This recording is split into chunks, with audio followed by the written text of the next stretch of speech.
And we're back. I'm Professor Scott Plum with the Minnesota Sales Institute, and with me is Bill Hellkamp of Reach Development Systems.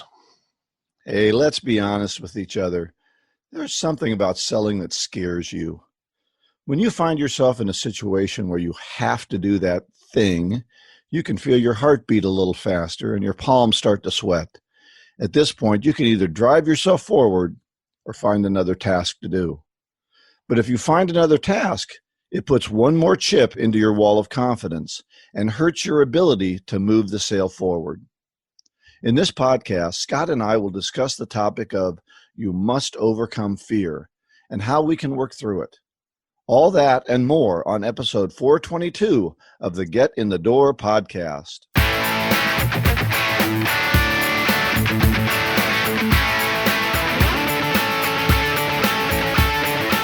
This week on our book club, we're going to be covering the chapter 5 out of the Challenger Sale on Teaching for Differentiation, part 2, and how to build insight-led conversations. And Bill, I really like this chapter. I really like the 2 graphs that they put together, and that's one of 3 things that really make this chapter up, along with the studies where they got into detail with W.W. Granger and then ADP. And the chapter on the steps I found really intriguing. What did you think of that? Well, I think the steps are really good. I like the idea of challenging. I like the idea of working with a process that is taking them through a story. And I've been looking into that and thinking about that more. I do have a challenge that they don't seem to do much in the area of discovery. So my concern is, and what I need to work through is this just more spaghetti we're throwing against the wall and seeing what sticks? Tell me when you see something you like, or that now it's tell me when you see something that challenges you and gets you all excited. Right. So I still think there has to be discovery in what's going on here so that you continue to guide yourself toward the target. But I think that discovery can be wrapped around the challenge, or what they call the warmer and the reframe. So I'm curious to hear what you're thinking on that as well. Well, that's an interesting observation, and I can see it. There is not a lot of focus on the discovery step and really finding out more about what some of their challenges are. I think the book really focuses on uncovering their motivation to change and making it an emotional connection because of this sort of this up-down journey that they take the prospect through, and they really uncover the reasons why a prospect would change and focus on the curiosity that the prospect has, and then creating the solution at the end where the solution sticks to the challenge and the curiosity that the prospect has, but the prospect has to be willing to change. It seems like in the latest sales models, the sales different philosophies of today's culture, they're really focusing on dealing with inaction, competition of people doing nothing. Right. And that was the theme of the book from Anthony Iannarino on The Only Sales Guide You'll Ever Need, is to really create interest and curiosity during the whole conversation. So I can see your point, and I don't know if they're going to be building up to it. It's been a while since I've read the book, and I'm just really intrigued going through each chapter again and reading the highlights and then reading the parts that I didn't highlight. And it's always curious, why didn't I highlight that? Because that's really important. Right. But we really take the information and as to where we are at the time, and as we change, the content changes and the value of the content changes. So it's just really intriguing to go through the book again. Yeah, I think one of the things that I find interesting is thinking back to Steve Jobs, who said, customers don't know what they want until I tell them what's possible. And when we're having technology changes so much, we should be out getting ahead of our customers rather than just always responding. So I like that about the book, that we're not just going in and having a conversation and then responding to what they're saying and saying, okay, yeah, we can do that thing that it seems we've discovered. So going in there with a good idea of how you can challenge them is excellent, but you also have to have a meeting of the minds that says we're in agreement that we're moving forward in this particular direction. So I'm very cautious in something that where I assume I know more about their business than they do. Right. Let's go through those steps. Yeah, good idea. And the first step is the warmer. So you are really sharing what you've been seeing, what their prospect is telling you. I think this is really practicing the active listening and paraphrasing. So you're applying that. And then laying out 3 scenarios and ask them if they're seeing it and adding some of the things to their list that they're uncomfortable with or they want to change. So you're really finding out more about the motivation to change. Yeah, and see, that's where I have the challenge is what if those 3 scenarios then don't motivate them? So now we're kind of stuck. What we thought they would be interested in, well, that's not really of interest to them, or they've already thought of that, or they're ahead of us. So I want to wrap those around questioning. Right. I want to go in and warm them up a little bit, talk to them. See, I don't do a pitch, right? They talked a lot in this chapter about how boring the pitch is. Absolutely. Right. I think pitches suck. And they were absolutely right on when they said, here are the 4 things that are in the pitch, everything about you and nothing about the customer. And so I don't go in with a pitch. I don't know what you do, but when I start a sales conversation, I say, I don't want to assume I know the direction we should go with this until we've talked a little bit. Let me ask a few questions. And I always get a very positive response to that.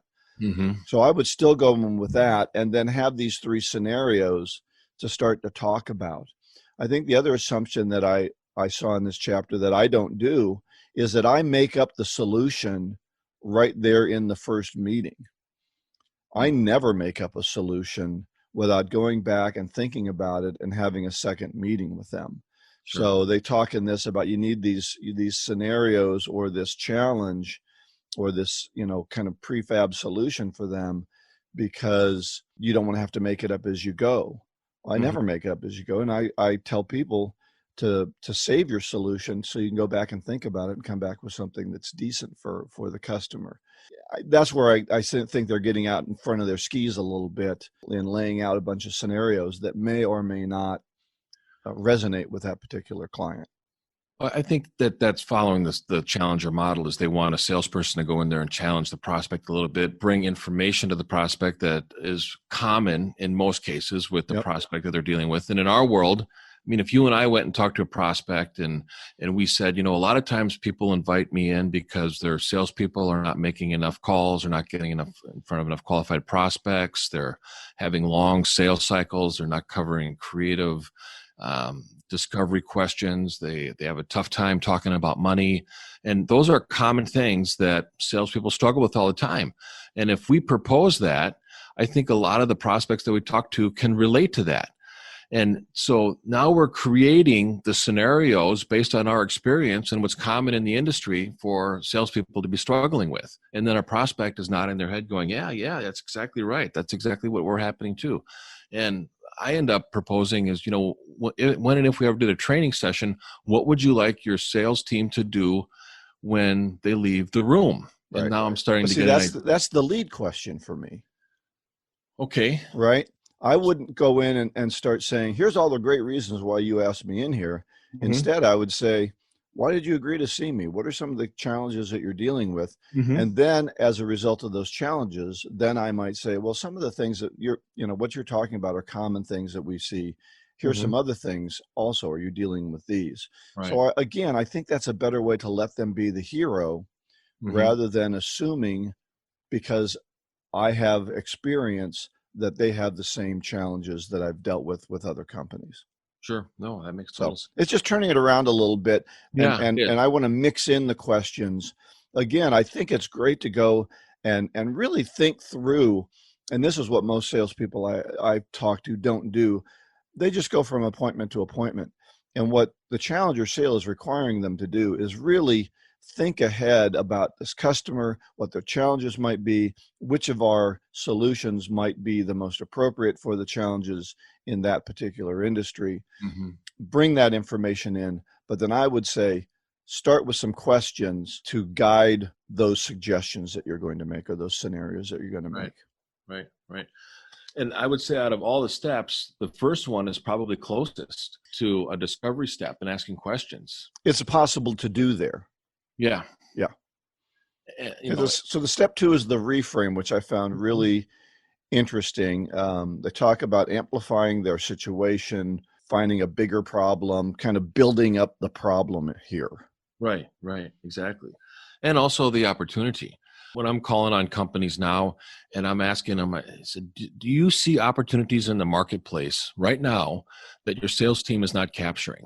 And they start nodding their head going, yeah, I see them. I see them. And I go, well, that's one of the things we can work on is really capturing the opportunities, creating opportunities, and then leveraging the opportunities that we create as being one of the themes that we're going to be talking about during a training session. Mm-hmm.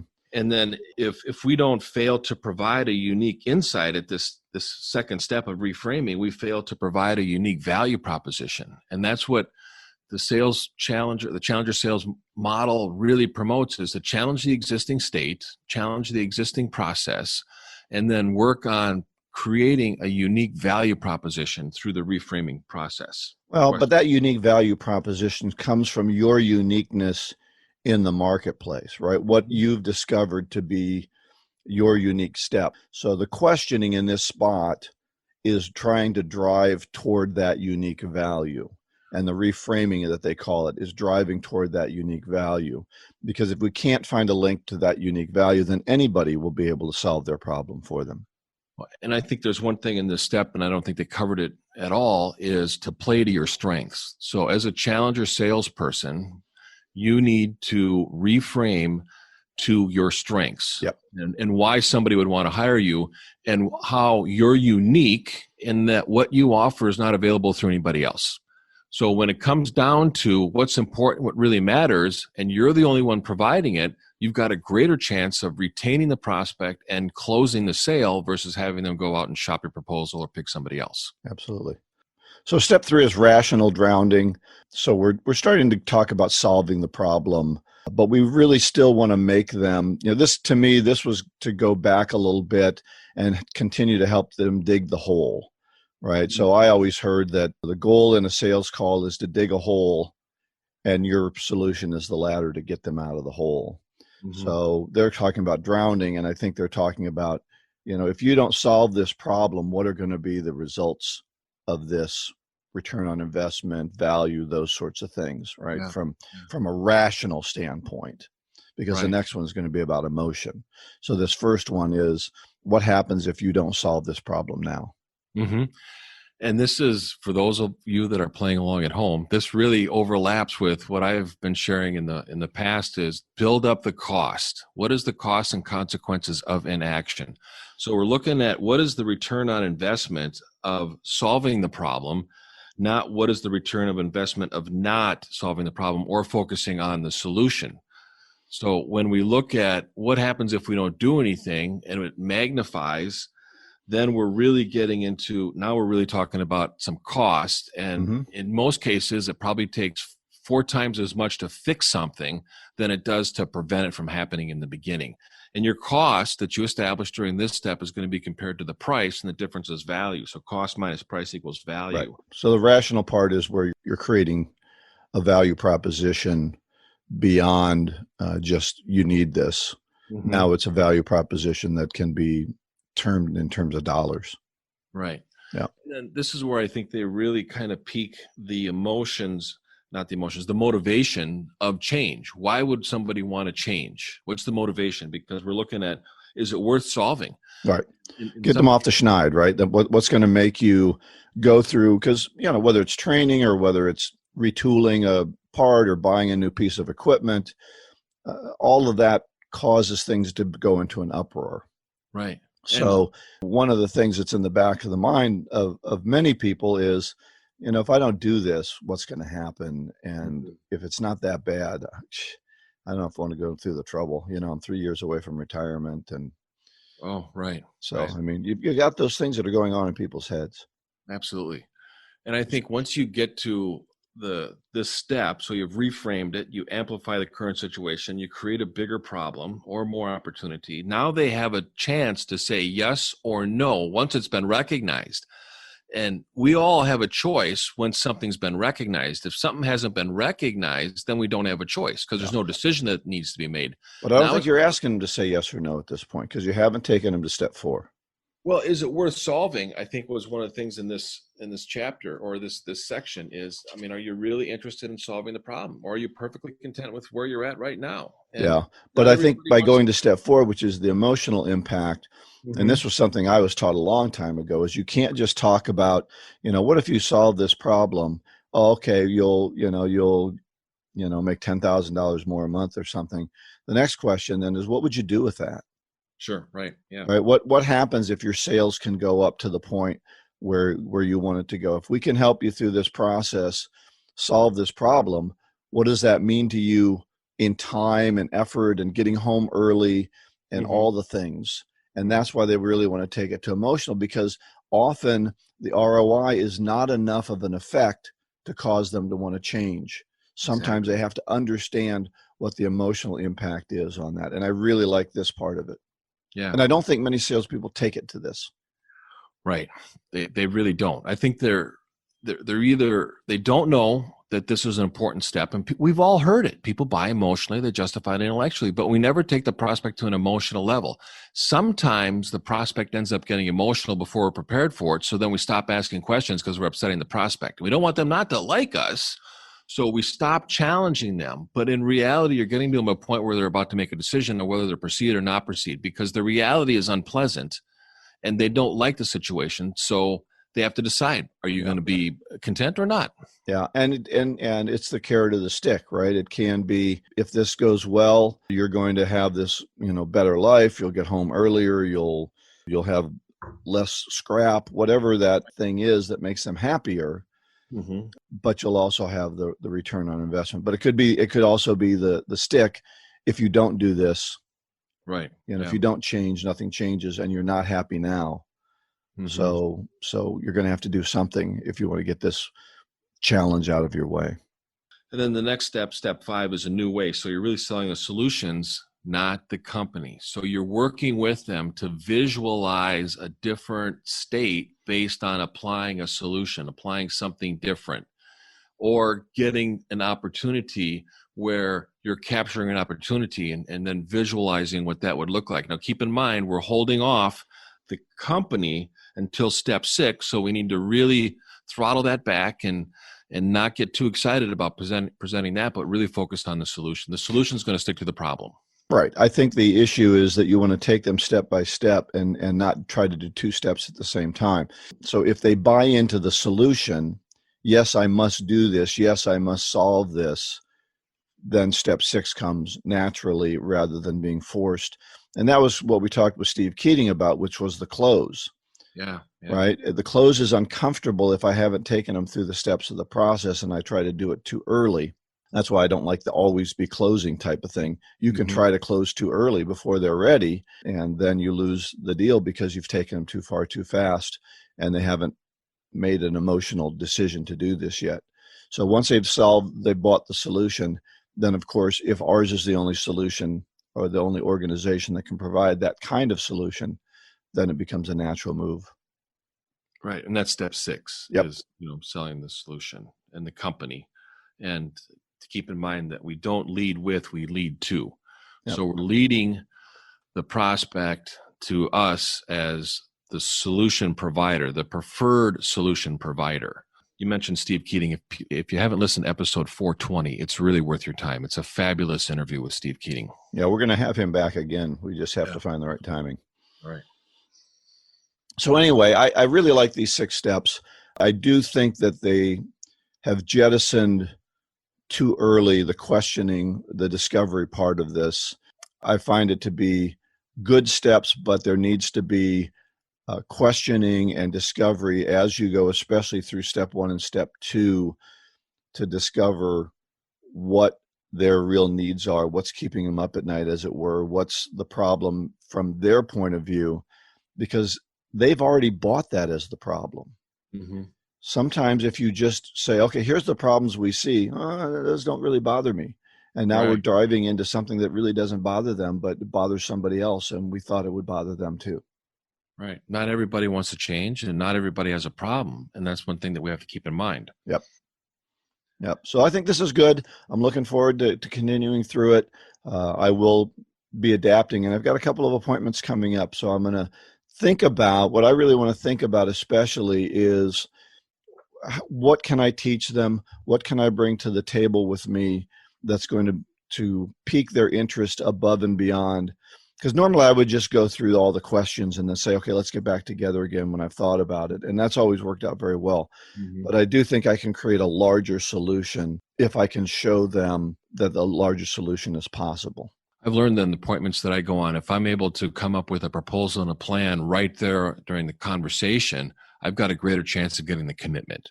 If I go back and have to perform some, proposal or something like that, then it gets dragged out a little bit. And I think Steve Keating mentioned this on the interview that we had with him, is that the prospect is going to be the most emotionally available during the time that you're there to make a decision, yes or no, to proceed. So really capture that time. Yeah, I totally disagree with that. And I'll tell you why. Okay. Is that any solution I come up with on the spur of the moment is lowered in value. So what I do is I talk about the value of the solution. If I could think of, so Bob has got this problem and he's had it for 2 years and it's keeping him up at night. And here I come in and I can solve it in my 30-minute conversation with him and propose a solution. I think that solution is worth 30 minutes. But what I say to them is, look at Bob, I really appreciate your problem. Here's a couple of ideas that I have. But what I want to do is take this back and talk with my team, put together a proposal that really is going to be meaningful to you. And I have never in 30 years had someone say, oh no, better give me your solution right now. I can see the appreciation in their eyes that says, you're going to really think about this. That's great. And when I bring back a proposal, it really is just the steps of the process, almost what they're talking about here. Mm-hmm. So I get into a little bit more broad strokes when I'm there on the spot and get into a budget and a timeline and then put together a proposal and a plan of action to make sure that it's in writing for me to remember too, because sometimes I can forget. Yep. But it's also a reference point for the future so that the prospect knows what we're doing. And, Yep. and when they decide to go off plan, I go, well, we wrote this up and this is the timeline and this is a proposal and this is what we agreed to. Has anything else changed from what you're telling me right now? Because we need to really refocus on what we're going to do. And they're like, oh, no, you're right. Let's go back to what we had originally planned. Yeah. We may be talking about the same thing, but I think that when I give the proposal, it's just a continuation of that first meeting. It's not even really feeling like a second meeting. And that's where we make the decisions to move or not move. And I've never had a situation where it wasn't as emotional in that second meeting when I was actually really prepared to talk to them about the plan. Yeah. And this might be an interesting topic for our listeners. If our listeners are kind of looking at what kind of challenges they have as they're doing the first appointment versus a second appointment, when do they do a proposal? Be happy to talk about this on one of the shows. So if you want to email us and you want to submit some of the challenges that you're having, Bill and I will talk it through. We'll break it down and we'll share different opinions and different ideas on different things that you can offer. So go to the website, getinthedoorpodcast.com, fill out the form, tell us what challenges you're having, and we'll be glad to cover it on the air. This segment has been brought to you by the Jumpstart Sales Coaching Program presented by the hosts of Get in the Door podcast. Business is heating up, and now is the time to get back on the selling track. While others wait for the market to improve, prospects and opportunities await you now. Perhaps you want to be more productive on your prospecting, or you'd like to increase your closing percentage. Maybe having meetings online is not as comfortable as being in person. Sales reps are telling us they need some honest accountability and skill development to rise above the competition. Whatever your reason, this is the perfect time to engage with an experienced sales coach. That is why the host of Get in the Door podcast, Professor Scott Plum and Bill Helkamp, have developed the Jumpstart Sales Coaching Program. For only $495, you can receive personal coaching from the same sales professionals you enjoy on this podcast. It all starts with a discussion to give us your insights into your specific goals, challenges, needs, and motivation. After your 1-hour online session to jumpstart your coaching process, you will receive 5 more half-hour individual coaching sessions to enable you to make improvements over time and create new habits. Most salespeople make their money back with just one sale. Go to getinthedoorpodcast.com to contact Bill or Scott about the Jumpstart Sales Coaching Program. Do you believe you deserve better results? Now is the time to invest in yourself and invest in your future. Well, we're coming to our main topic of the day. You must overcome fear. And what I've done is written down what I consider the 5 biggest fears of salespeople, and Scott has written down his 5 biggest fears of salespeople. We take a little bit different tact on it. So we want to talk about those for a little bit and then talk about how we can overcome fear and do more of what we need to do. So my first one on my list, Scott, is cold calling. Right. I find that salespeople avoid it. It makes their palms sweat. They don't like to do it, and they will find anything else to do, including taking out the trash instead of cold calling. They will. Something that feels productive. Right. Totally agree with you. And my first one is a fear of being liked. I think salespeople have been taught, and I think they follow this. People like to do business with people that they like, that are like them. And they've heard that 100 times. So they follow that and they just want to be liked. And the Challenger Sale book, I think, is really working on challenging the prospect to think differently. But we need to be the navigator to guide them through the change process. Yeah, I even saw a sales system where in order to be liked and to match your customer's way of talking and thinking, you hand them cards and they identify themselves as one of 4 types of buyers. Right. And then you try to talk about the things that would be interesting to that type of a buyer. Right. And then everyone loves you. I find that to be a bit of a challenge because I don't think people really want to tip their hand as to how you can take advantage of them or manipulate them. I think they'd feel manipulated, but I do think I've seen other courses where it is, how can you mirror, how can you copy the way your buyer is speaking and the speed, and so we're trying to make them comfortable by copying them. And I think that's all that fear of, you call it fear of being liked, I would call it fear of being disliked. And so we do all these things, copying, mirroring, handing them cards about who they are, so that we're liked and we match them somehow. So I would agree with you. That's a big fear of salespeople. My number 2 fear is networking. I do a whole talk on networking, and it's kind of fun because what I talk about is we go to a networking thing, we get a drink, we get a plate of food, and we got a drink in one hand, a plate and food in the other, and we hide in the corner waiting for somebody we already know to come in. Right. And then we go and talk to them for an hour because it was comfortable, and we never meet anybody new. Mm-hmm. And so really networking is difficult, breaking into a group conversation, trying to find people to talk to that are all talking to people they already know too. It can be uncomfortable, but it's a great way to meet people, and it's difficult for many people to do. Mm-hmm. And my number 2 is fear of talking about money, or talking about whatever objection you get the most of. So if you're getting an objection more than once, it's because you're not addressing it during the conversation. And the biggest objection, the most frequent objection I think that salespeople get is about money, about price, about budget. Yeah, I like what you say about if you're getting the objection over and over again, it means you're not dealing with it early enough in the conversation. Right. If you keep getting the same objection, fix what you're doing. Yeah, we did a special episode on objections, so go back and listen to that one. And then my number 3 is delivering bad news. Price hikes, we're not going to be able to get it to you in time, all those things. Salespeople, and I think that goes back to what you said about being liked. We want to be liked, and we don't want to deliver bad news. And we think that any bad news, we don't believe sometimes as salespeople that we've created enough of a value proposition that we can raise prices or we can have something else go wrong and we don't lose them as a customer. And that's absolutely not true. If you're doing the right things all along, sometimes in business to business, things change and you have to deliver that. But salespeople don't like to do that.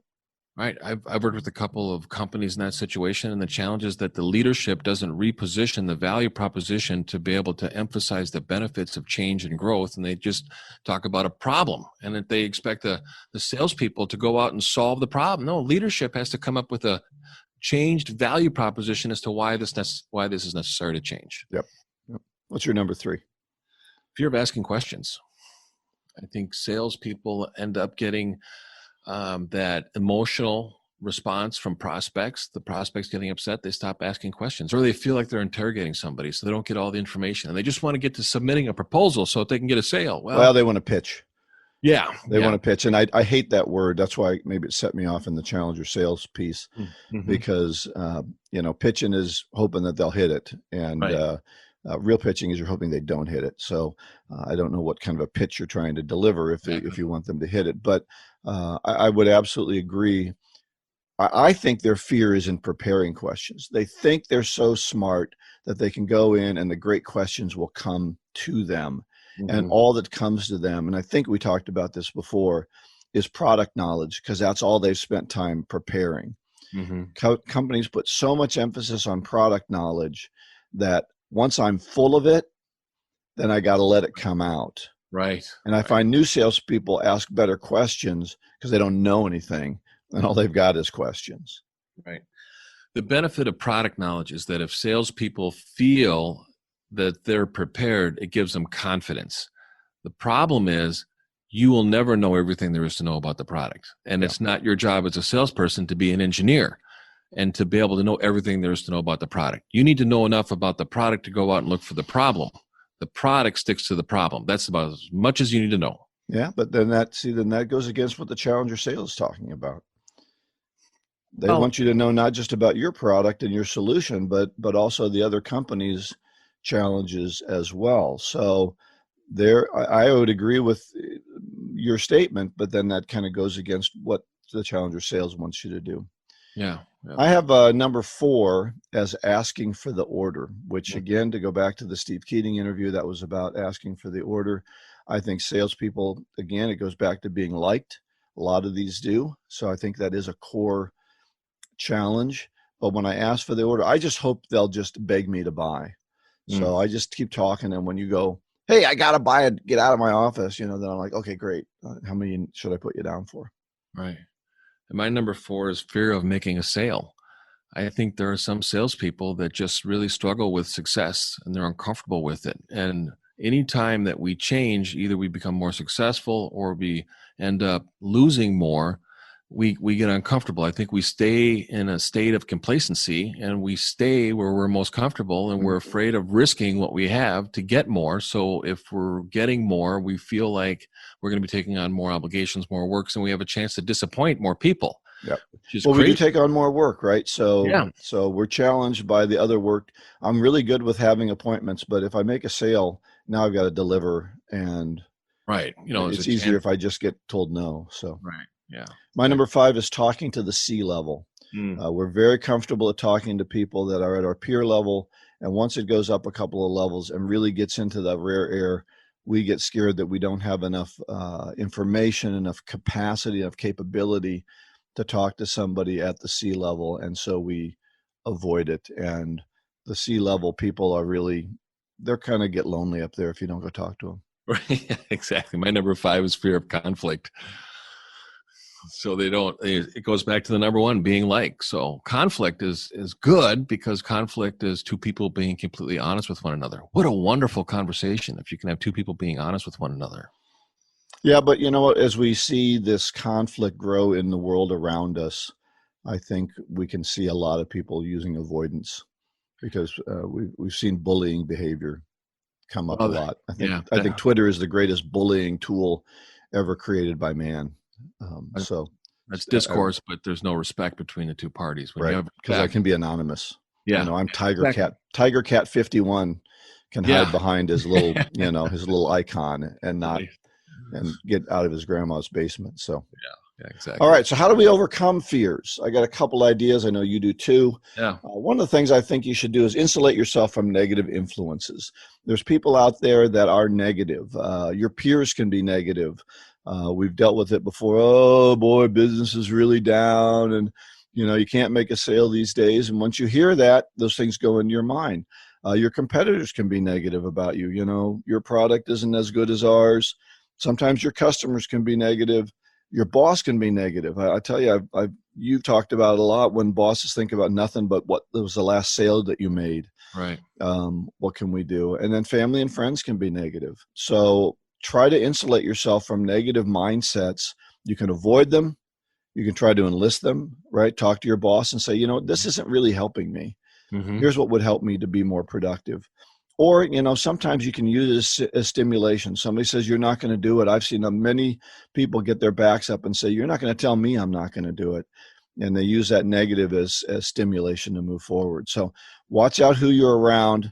what they're saying to you, things that go in your mind, it's tough to get them out of there. So make sure they're positive and things that you can use to build yourself up.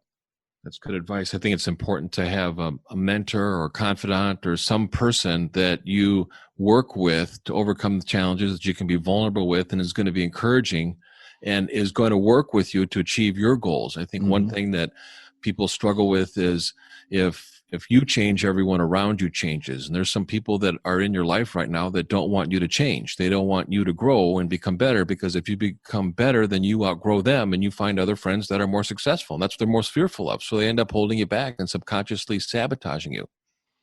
Yeah, and I think we subconsciously sabotage ourselves for the same reason. If I get too many things going on, I might lose my friends. Right. And so the same thing can go backwards. So be careful of that. They say that your 5 best friends, wherever, if you averaged out what their economic level is, their thinking process, their beliefs, you would be the same as those 5 people. So push yourself to meet some people that are where you want to be, not where you are. Right. Amen. So number 2 I have is employ positive self-talk. I have an affirmation card that I read on a pretty regular basis. I should read it 3 times a day. I don't. And that's talking about that I can do it, that I'm confident, that I'm courageous, whatever those things are that you need to affirm. Almost every successful person I've talked to that has gone through challenges has some kind of affirmation that they say to themselves to build themselves up internally. Mm-hmm. Good advice. My number 3 is focus on the rewards. So this kind of goes back to what you were talking about with our beliefs in ourselves, but focus on what you want and what you need to do to get those. So don't focus on the failures. Don't focus on the mistakes you make. Focus on the no's. Focus on the yeses and the rewards that come with doing things right. Mm-hmm. And then finally, my number 4 is be fiercely committed to your process. And what I mean by that, and I think you would agree with that because you've talked about this before, but what are the steps of the things that you need to do on a weekly basis to be successful? Is it 10 cold calls? Is it 100 cold calls? Is it 5 appointments? Is it 10 appointments? Is it 3 good appointments where I've really thought it through for the whole challenger process and I've really thought this through? What are the things that you need to do on a daily and weekly basis to be successful? Get yourself committed to those steps. And even when things don't look like they're going well, they are moving forward. Right. I think we need to focus on the behavior and reward ourselves for the behavior. The results will take care of themselves. If we're practicing the behavior, we're going to get the results. Now, also in that step is our belief system. Our belief system supports our behavior. Our behavior gives us the outcome. Our next episode, we're going to be talking about beliefs. We'll tell you a little bit more about that later. Oh, that'll be good. But one thing that I'd like to submit is when it comes to some of the fears that we have is really whose approval do you seek? Who do you want to be liked? And if we want to be liked by somebody, they end up controlling us because they control our behavior. So whose approval do you seek? And I think that there are people in our lives that we want to be liked by, we want to be respected by, but we also have a certain obligations to fulfill. And those are the people I think that we want to seek the approval. But my rule is I want to be liked and approved by God. I want to be a faithful and loyal servant to God. And when I seek his approval in everything that I do, I live a pretty good life. I do some pretty good things. I do some great things when I do that. Another thing, and I think also from an earthly standpoint, to have a mentor that you know is on your side and not trying to crush you. And sometimes your bosses aren't on your side. Right. They're dealing with their own pressures, and unfortunately, they take it out on you. A great boss works as great insulation between you and whoever is giving them the grief. So that's what a good sales manager That's right. They should be taking that on the chin for you and easing the way for your path to move forward so that they can all be successful together. Yeah. Another thing to keep in mind is your commitment greater than the consequences? What are the consequences of inaction for you as salespeople of not changing? And there's a tremendous amount of consequences that come your way if you're not going to change. So is your commitment greater than the consequences is my motto. And you need to have a very strong commitment to achieve the goal, to get the outcomes, to be able to be successful, to earn the income. And it's about what the income will do. And you have to believe that you deserve a better life and better results and a better income because you're going to live a better lifestyle. And then the last thing is, what is the worst case scenario? So if you do change, if you do apply something different, you're not staying in a state of fear, what is the worst thing that could happen? And I think we need to evaluate that all the time. All right. Excellent discussion on fear. I do have a video. It's a rather long video. It's a whole presentation that I do called Finding Your Spark of Courage.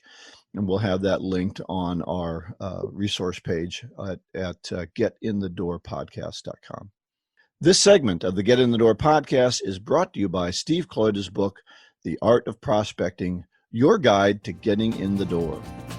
Steve Kloida was known internationally for increasing salespeople's ability to make solid appointments with qualified prospects.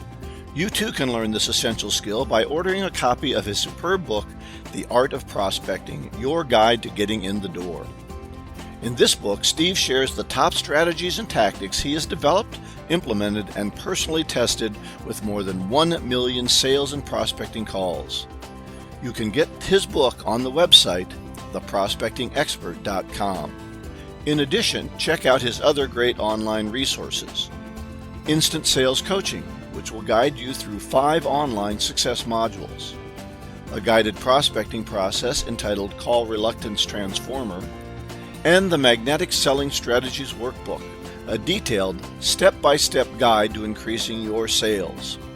Get any of these valuable resources at theprospectingexpert.com.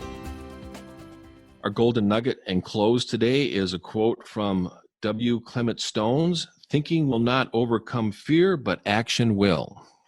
Wow, I think that is so spot on. I appreciate you bringing that up with our fear topic. I think you've told me in the past, you used the quote, action cures fear. Yeah. So I would recommend get the action habit. And that is, what are the things I have to do today? And only think about those. Don't worry about results. Don't worry about whether people like you. Just get the action habit. I listened to one speaker. He was talking about having to make the calls. And what he does is he gets up, he starts pacing, goes, da-da-da-da-da, charge! And then he goes and starts making the phone calls, right? So he stops thinking about results and just starts thinking about doing it. And, does the horn thing and then goes at it. Yeah, whatever works. That's right. That's right. So you can find all of our information at getinthedoorpodcast.com. It'll all be in the show notes, so look for it there. So next week, we're going to talk about the topic, Believing Works When You're Involved in the Believing, and Chapter 6 of the Challenger Sale, Tailoring for Residents. All right. Go out and get better one skill at a time. Joyful selling.